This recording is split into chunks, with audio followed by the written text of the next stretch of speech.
Hello everyone. This is Gulzar Ahmed Bhatt, research scholar at Jivaji University, Gwalior. The topic of my presentation is literature depicting time of crisis. As we know, literature have always held a prominent place in helping to define who we are as a human beings and in enriching our lives. This is all the more apparently during moments of crisis like the current COVID-19 pandemic.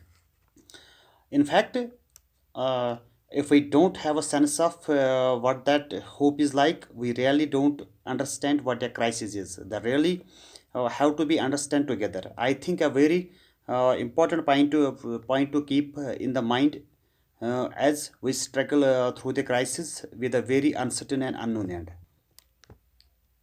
It is to notice that we should not forget the important moments of the connection. We sheltered in a place moments that we lost beyond the uh, recovery. During a crisis, the normal structures of our life, which we take to determine it, and necessities sudden fall away. You find you can live life artistically. You can create a different way to live. You can create yourself. Your life is not path dependent the way you thought it was. During the COVID-19 pandemic, we see there are other ways to live. We understand that the commodity is necessity. We can hope that this ability to reshape life will be something that is taken from the crisis.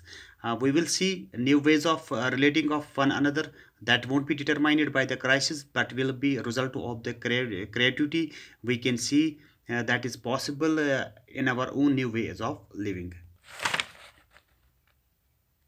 So, literature has a vital role to play in framing our responses to the COVID 19 pandemic. From Homer Iliadus and Bakashew's Decameron, stories about pandemic have over the history of the Western literature, such as it offered much in the way of catharsis, ways of processing strong emotions, and political commentary of how human beings respond to the public health crisis. It is worth turning to some texts of the literature to better understand for relation for our reaction and how we mitigate and how we might mitigate racism, xenophobia, and albinism discriminated against anyone with disabilities in the narratives that sound the spread of this coronavirus. Ranging from the classicism to contemporary literature, it offers something in a way of uncertain comfort, a guide for what happened next. Uh, this pandemic is certain to shake up economic system and enrich institutional processes as we seeing with the shift towards remote learning in institutions around the world. The literature gives us opportunity to think through how similar crises have been managed previously, as well as ideas about how we might structure our societies more equitable in this aftermath. Dear audience, crisis is not new to us. Every age has had a fair share of it. Crisis in literature plays important role to purify, like sensitize.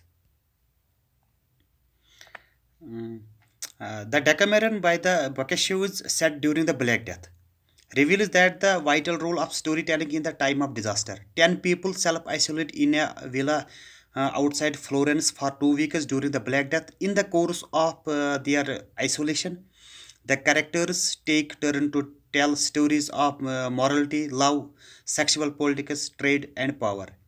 In this collection of novels, storytelling is functions as a method of discussing social structures and interactions during the earliest days of the Renaissance.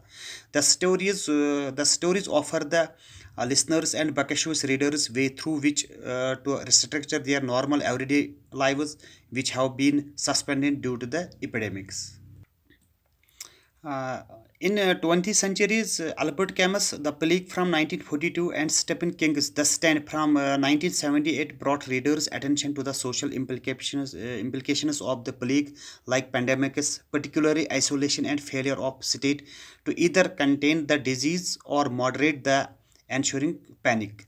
The self-isolation in the Camus novel creates an anxious awareness of the value of human contact and a relationship in the citizen of the plague stricken Algerian city of Oran.